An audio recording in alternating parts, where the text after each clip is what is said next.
Hi, everybody, and welcome back to part 3 of the Prismatic Heart Self-Love Challenge. My name is Elissa Helfrey, and I am Prismatic Heart Intuition. I'm really excited to get into this again. We started with week 1, looking at how we spoke to ourselves, writing it down, tallying the things that we say to ourselves so that we're aware of how we speak to ourselves. This is first and foremost in figuring out how to find the beliefs we need to clear to find the love for ourselves. The second week, we talked about looking at patterns. So we looked at patterning, trying to see if we recognize the voice in our head, if we recognize the wording, to figure out where this belief may have come from. So again, like I said before, this is not a bashing. This is not to upset you. This is not to blame anybody. Oh, it's all their fault. This is merely a fact finding mission. So I know that sometimes digging into this stuff can bring up victimhood. We get triggered, we get hurt, we fall back into the woe is me. Why did that happen to me? Well, what if I told you that victimhood was actually the first step to awakening? It truly is, because when you realize there's something wrong, that's when you have the opportunity to change it. So staying in victimhood is where a lot of us humans have the problem. We figure, oh, I can't get out of this. I'm a victim. And so we stay stuck. But we're actually trying to evolve. We're trying to awaken. We're trying to get better. Victimhood is actually the first step towards awakening. Our second step, empowerment. You know how that feels like we're doing that right now. We're getting empowered. We're getting excited. We're seeing that we have control over our lives and we have control over our future. And that's the next step. This third step is surrender. Surrender usually comes when there's something that is out of our control. We lose a loved one, we lose a job, things that throw us out, and we realize that, we are no longer in control, and we really aren't in control of a lot of stuff in our lives.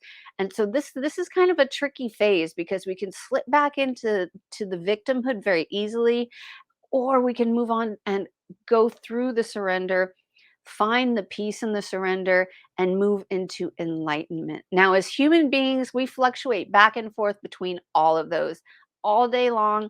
It's just the way we work.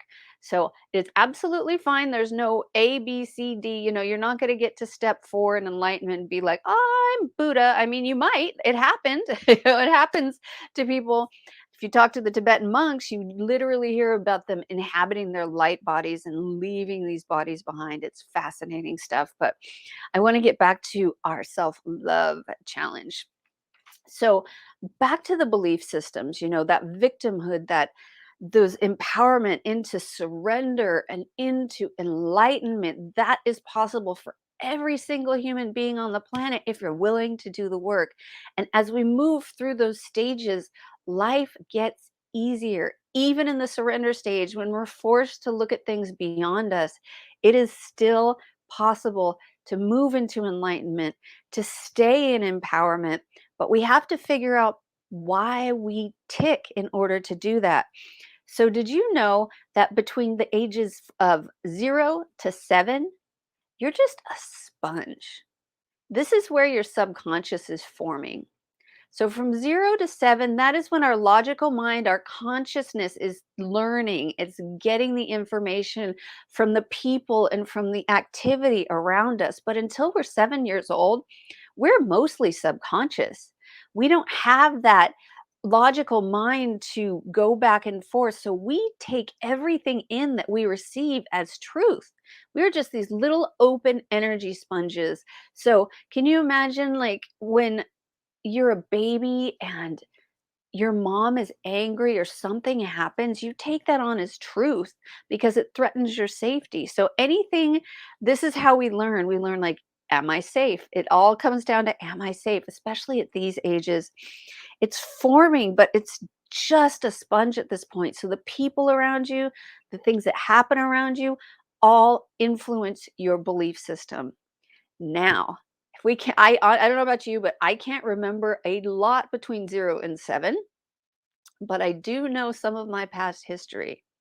So I can see now that my subconscious has glommed on to these occurrences as fact, when in fact they are beliefs, because my mind told me that I needed to believe this because it would keep me safe.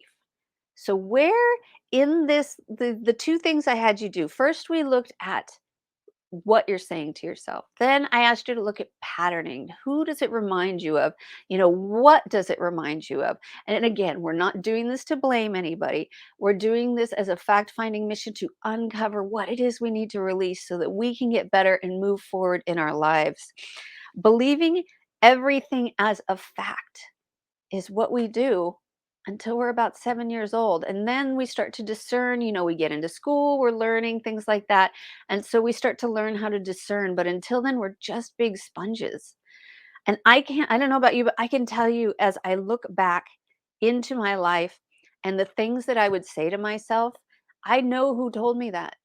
I can see where it came from. Was it a mean friend that was mean and picked on you, and you really wanted to be friends with them, but you they just never accepted you, so you started to accept that as you having self-worth issues.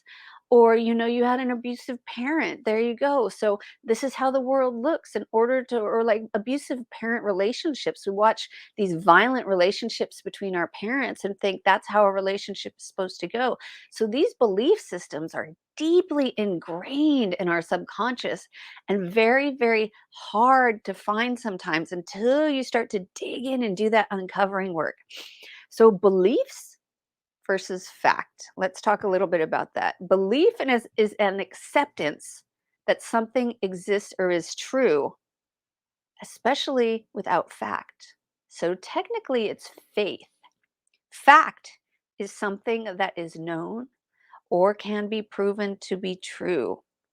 So these beliefs that have guided you, these beliefs that we're uncovering, these patterns that are starting to emerge, these wordings that we use on ourselves, where did they come from? Can you figure out where they came from? Who they came from? What they came from? And who gave them to you? When I say gave, it's not like a gift. It's they kind of put it on you, And why do you have faith in them? Why do you have faith in them? That is one of the biggest questions that you're going to have to ask yourself as we get through this. Why do I believe this? Now, the cool thing is, you have at the end of this a very neat exercise, not this particular module, but the end when we get to the belief clearing to show you how to do this. But look at look at what the beliefs entail and where they are guiding you. Deep beliefs that we hold dearly, whether they are toxic or healthy, are very hard to change. And our conscious and subconscious will fight to keep the patterns the same because the ego is all about safety. The mind wants to be in the known. That's the problem. The future is unknown.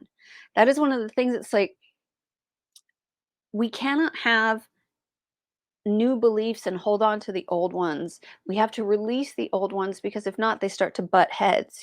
So we want to bring that to the forefront. We really want to start to look at these as, is this fact? Is this belief? Is this really what I want to believe? Is the next question. Sorry, my notes. So we have to be willing to go into it with an open mind. So again, your next questions that I would like you to ask for part 3 of this, take that list of things that I asked you to write down that we say to ourselves and the notes you made about the patterning. And I want you to ask these questions. Where did they come from? Where did this thought, where did this feeling, where did this belief come from? Who gave it to me? Where? Who gave it to you? And the interesting thing about who is, there's this epigenetic, they call it, ancestral trauma, where especially if you look at it, because we're these little sponges. So you can imagine, you know, your mother and father were sponges at one time too. And so they absorbed the information from your grandparents, who absorbed from their parents, who absorbed for their parents. So you can see how ancestral trauma can be handed down through the generations, all as a belief system.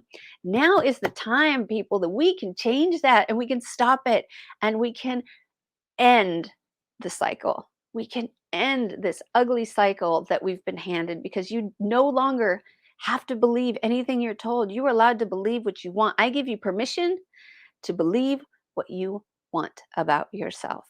Truth. So we're going to look deeply at those beliefs and why do you have faith in them? Why? I mean, really look into that. Did your parents tell you to? Did your church tell you to? Did your friend tell you to? But then really feel into that. And this is when we get into this discernment of yes or no, learning how our body tells us how to say yes or no. So I want you to do that work, but I also want you to take a few minutes a day. If you aren't used to what yes and no feels like in your body, I'd like you to do this exercise as well. Take a few minutes in meditation. You don't have to, it's just 2 or 3 minutes. I want you to do some deep breathing, get into a nice, relaxed state. And I just want you to say the word yes. Pay attention to the sensations you get in your body. Then say no. And pay attention to the sensations you get in your body. And go back to yes. And go back to no. And go back to yes. And go back to no, because as you learn this, your body is the antenna for what is right and what is wrong for you. Your mind can get in the way because, like I said, we've got all these filters in there based on beliefs and facts. So it's kind of hard for our subconscious to discern what the truth is, but your body never lies. Once you get used to the feeling of yes or no in your body, when you do this work, you will understand immediately if this is good or bad for you. So that is your plan for this week, okay? Until we meet next time. Where did they come from? Who gave them to you? And why do you have faith in them? And if you haven't done it before, I'd like you to learn how to sit in your own body and understand what yes and no feels like. I know that in my body, I have certain triggers and I know that's a yes and I know that's a no before my mind even gets into it. So please try these. Again, we are not blaming people. We're not trying to find blame to why we were victims, things like that. We're doing this so we can get better, so we can break the cycle, so that we can become these strong individuals and compassionate, self-loving people that we truly want to be. So, my friends, good luck with this. I will catch you on part 4, and I thank you all for watching. My name is Elissa Helfrey. I am Prismatic Heart Intuition. If you are interested in working together, I do belief clearings, I do coaching, and I do intuitive readings. My information is at www.elissahelfrey.com.